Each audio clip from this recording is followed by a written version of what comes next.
But once you're in an aeroplane, everything is completely out of your hands. So you may just as well sit back and grin manically about the grinding and rattling noises the old wreck of a plane makes as the turbulence throws it round the sky. There's nothing you can do. Mark was watching the instruments in the cockpit with curious intensity, and after a while said that half of them simply weren't working. I laughed, a little hectically, I admit, and said that it was probably just as well. If the instruments were working, they would probably distract and worry the pilots, and I'd rather they just got on with what they were doing. Mark thought that this was not at all an amusing observation, and he was clearly right, but nevertheless I laughed again, really rather a lot, and carried on laughing wildly for most of the rest of the flight.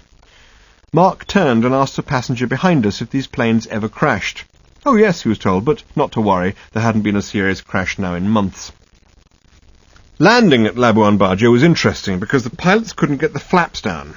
We were quite interested to know, for instance, as the trees at the end of the runway loomed closer and closer and the two pilots were tugging with all their combined weight on the ceiling-mounted lever, whether we were all going to live or not.